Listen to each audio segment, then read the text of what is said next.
The Adventures of Superman, Night of the Twisters, Metropolis, Florida, March 2021. It was a normal spring day in Metropolis, Florida. The sun had set and a storm was brewing, a very violent storm.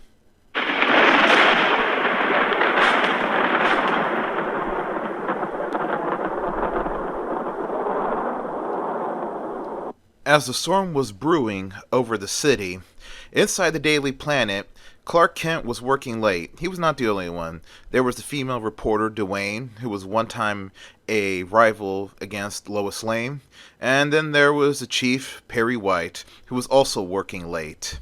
As Clark was typing away at his story,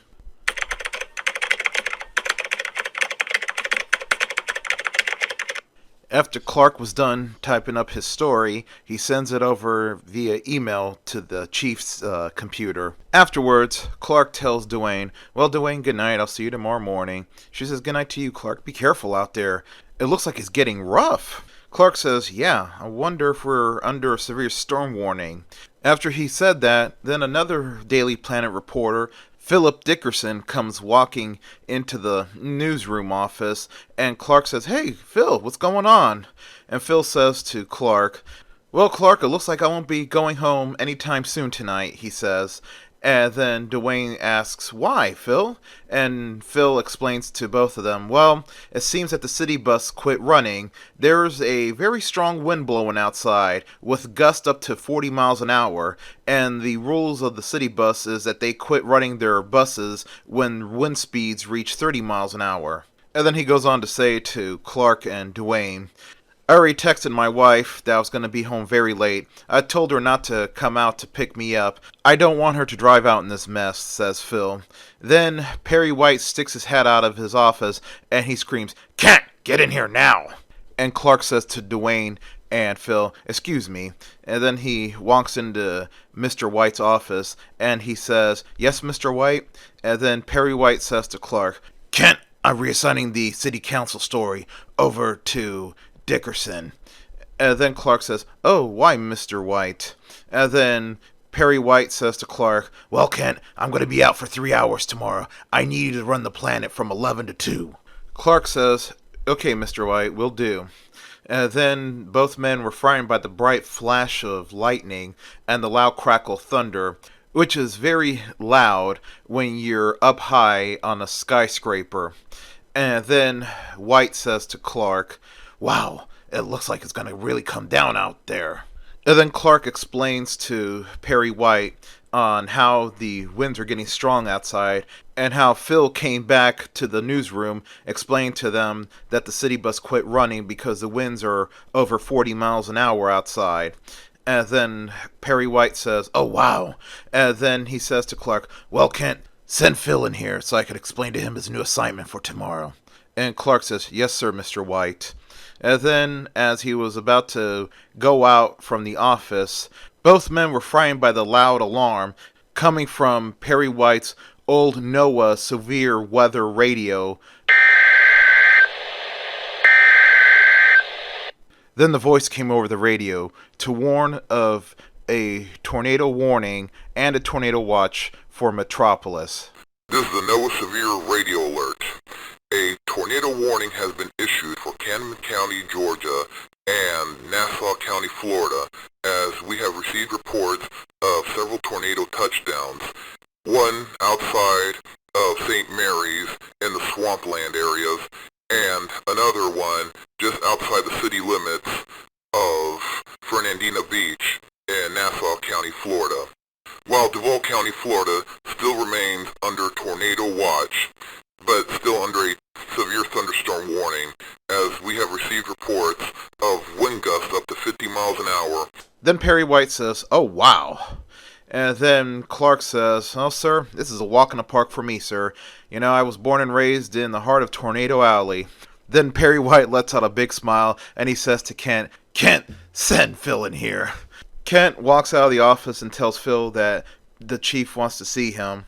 And then Phil says to Clark, "Sure," and walks to the chief's office. Clark had noticed that Dwayne and the other reporters that stayed late were watching the television news as they were showing the Doppler radar images of northeast Florida. And of course, there was a giant glob of orange on the Florida-Georgia state line, while Metropolis was under the glob of yellow. And the female meteorologist was explaining that that giant orange glob was heading straight for Metropolis. Clark thought in his mind, that's not good.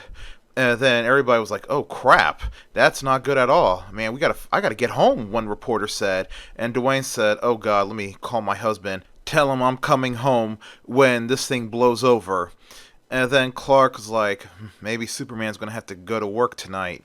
Meanwhile, on the streets of Metropolis, things were getting very hairy out there as heavy rains were falling, strong winds were blowing, and lightning was flashing and loud thunder was crashing. The people who were walking on the streets were quickly taking shelter in whatever place they could find, awnings underneath the entryways of stores that were closing, or at some restaurants and other little shops. Soon, hail had begun to fall.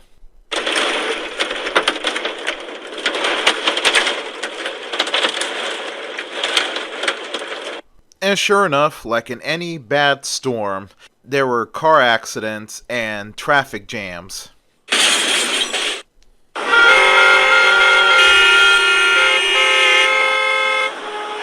Meanwhile, back at the Daily Planet newsroom office, as the reporters were watching TV, the female meteorologist was quickly changing her weather report as she was holding her earpiece tighter to her ear, and she was acknowledging whoever was communicating to her about the changes.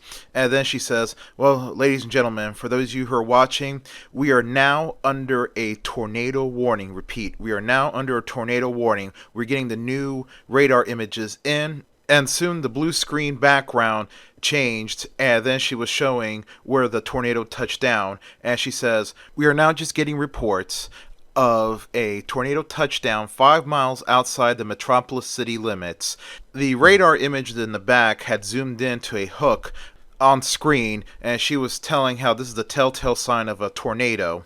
And then she says repeatedly, "For those of you who are just tuning in, Duval County is under a tornado warning as of 8:55 standard time."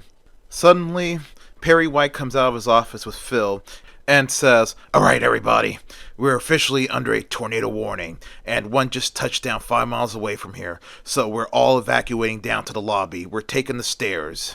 So everyone began to exit the newsroom towards the stairs in a very orderly fashion. As they were doing that, suddenly there was a power flicker in the building. It freaked out Dwayne, and Clark says to Dwayne, "It's okay."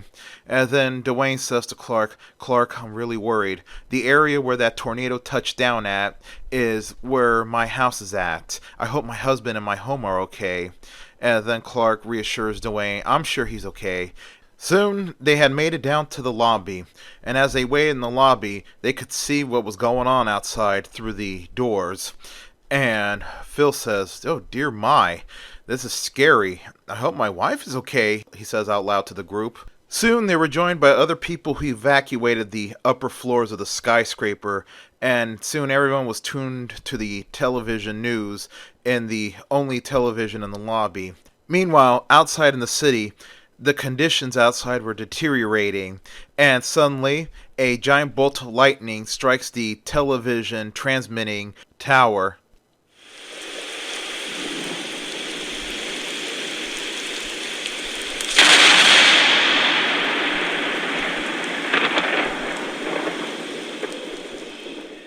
Meanwhile, in the lobby of the Daily Planet building, the TV goes static. One of the onlookers in the lobby says, "Uh-oh, maybe it was wind damage or a bolt of lightning that took down the transmitting tower." Well, as everybody was speculating what was going on with the television, Clark's super hearing was picking up something. Clark knew he had to go out and change into Superman, but he had to find an excuse why he was leaving. Then Clark goes up to Mr. White and says with a low tone, "Mr. White, I'm going to step out and I'm going to look for a story.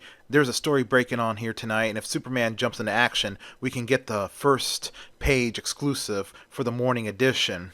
Then Mr. White was agreeing. Then he says, "Wait a minute, Kent. There's a possible tornado out there. Look at that. And you're going out to see if Superman's in action?" And then Clark says, "Yes." And then Mr. White says, "All right, kid, be careful." Everybody else in the lobby looked at Clark like he was crazy. And then Clark steps out of the safety of the lobby into the blinding rainstorm.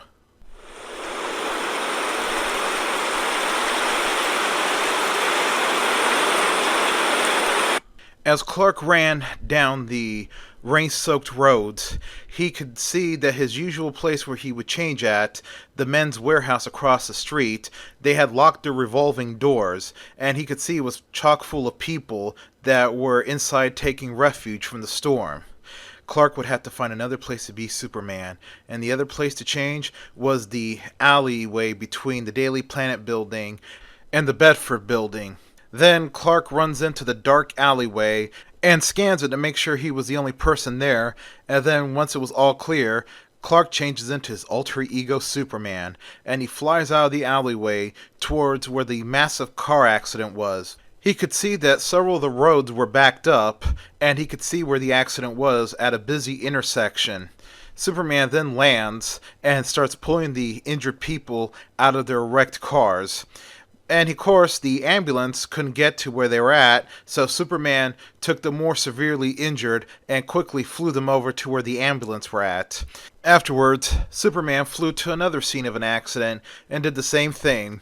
Finally, after he was finished, Superman can feel that the rain was getting stronger and the wind was picking up in speed, and hail began to fall again, but this time the hail was increased in size. It grew from nickel size to golf ball sized. Superman said, "That's not good," out loud, and then he flew into the air above the city, and then he saw it right there, forming a tornado just outside of the more populated areas of the city, but it was going to head right for the city, and Superman flew right to the first tornado. Superman was now face to face with the first tornado as it was heading towards the city.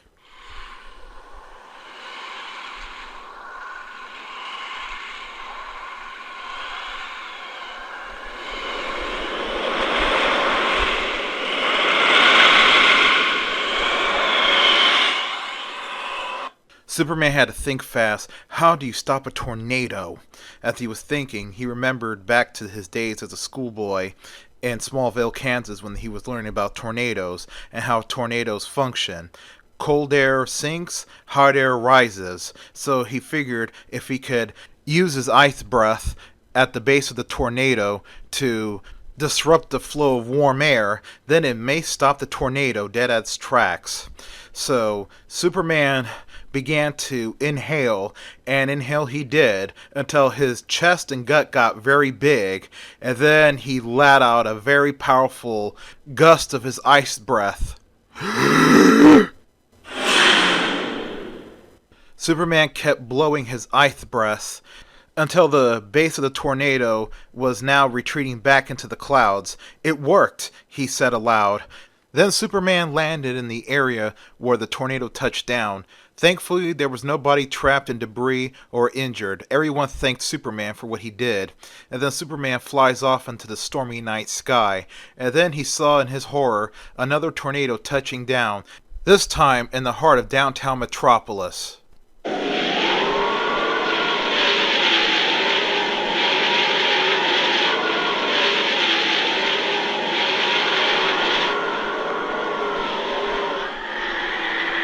Superman flew to that tornado. As he was flying to the tornado at high speed, he was thinking and analyzing. The tornado he was flying to was an EF3. He knew an EF3 when he saw one. He grew up in Kansas, and the first one he got rid of was an EF2. Either way, Superman knew any tornado touching down in densely populated areas was going to cause a lot of trouble. He finally arrived at the tornado, and he repeated the same process that he did with the first tornado, but since this was more powerful than the first tornado, it was taking a lot longer to dissipate, but it finally dissipated. And then Superman quickly landed to lend his hand in rescuing people. The tornado had done significant damage. It tore some pieces of skyscraper roofs and sent it crashing below, and it kicked over cars and kicked over people who were fleeing their cars. But Superman did what he could to help them. Then he was disrupted when a superhero picked up more people screaming and panicking. Superman then flies up into the air again and sees another tornado that had touched down in the farther edge of the city. This was definitely an EF4, and Superman knew that his ice breath attack would not work. He had to figure out a way to get rid of this tornado. Then it dawned on him, what if he could fly through that tornado at the highest speed he could? So Superman decided to fly right towards the tornado as it was ripping through the area it touched down at.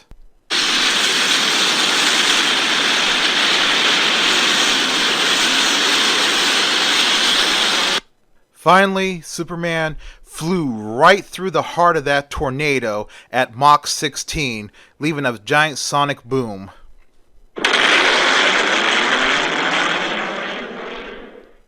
Superman stops dead in midair and he looks back, and he could see that the EF4 tornado completely was starting to come apart until it was completely gone.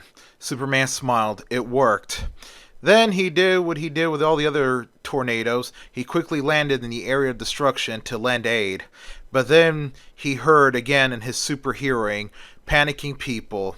Superman flew back into the stormy night sky. And sure enough, he saw it. It was heading right towards the city. It was a monstrous EF5 tornado, 1 mile wide.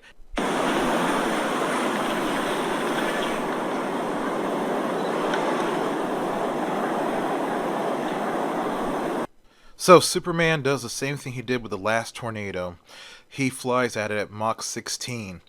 Soon, he ripped through the heart of that tornado, and then he turned around and kept flying through the heart of that tornado repeatedly until that massive EF5 began to dissipate into nothingness.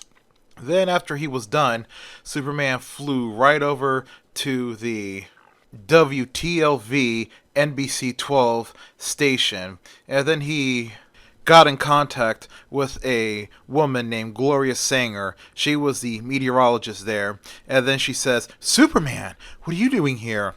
And then Superman told her, Ms. Sanger, I'm going to need your help. I've been stopping tornadoes left and right tonight, and I just stopped a massive EF5 from getting any further into the city. And then she says to Superman, so that's why these tornadoes have been quickly disappearing off our radar.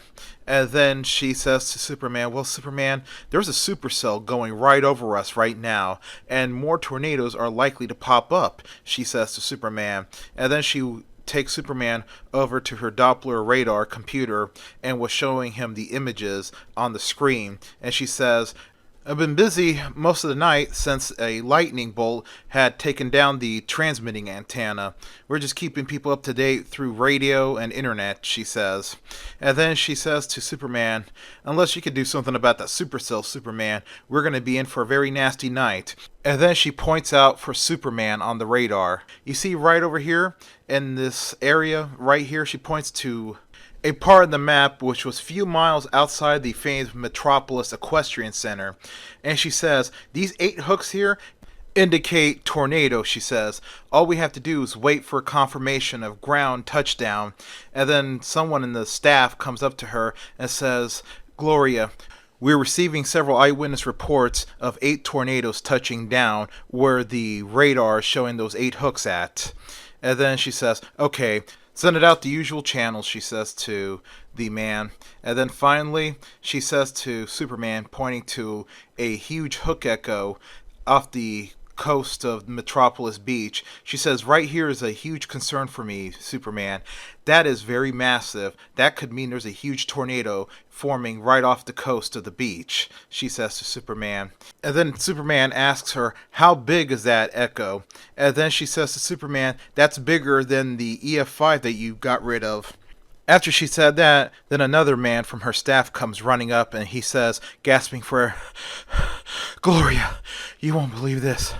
We think another EF5 has touched down just off the coast of Metropolis Beach. We got several eyewitness reports that this thing is massive, and the wind instruments out there at the beach was registering over 200-mile-an-hour winds before they were destroyed.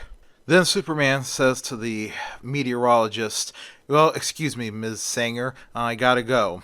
And then he runs out, and then he exits the building and flies towards Metropolis Beach.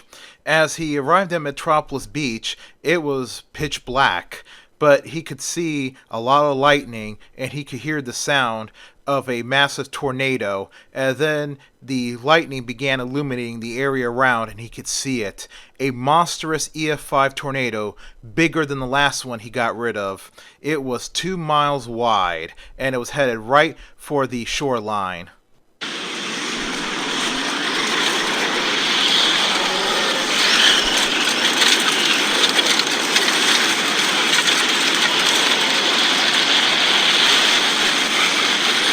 So Superman repeated the last strategy with the last EF5 tornado and flew at it at Mach 16, going right through the heart.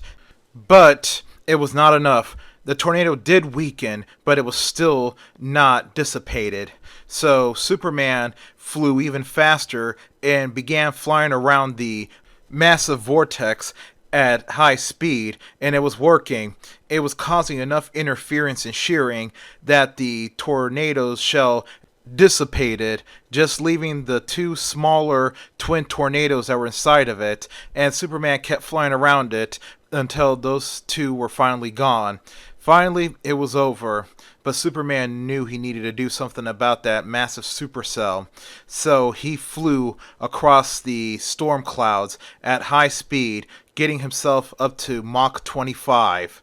And it was working. It was damaging the supercell. Finally, the tornado threats were over. Now it was just heavy rain. And Superman lands on a nearby street and finds a nice area where Clark was back to his normal self. And then he decides to head back to the Daily Planet and drive home. He had a very exhausting night. He had used up a good chunk of his superpowers.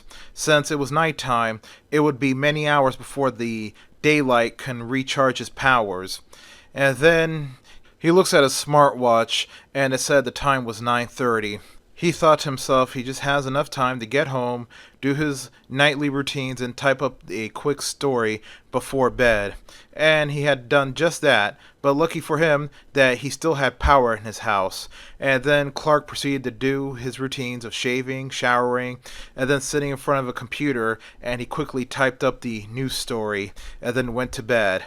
The next morning, Metropolis, Florida, Wednesday, March 10th, 2021. The Daily Planet front page reads, Superman saves city from tornado outbreak. Story by Clark Kent. Like and subscribe. The end.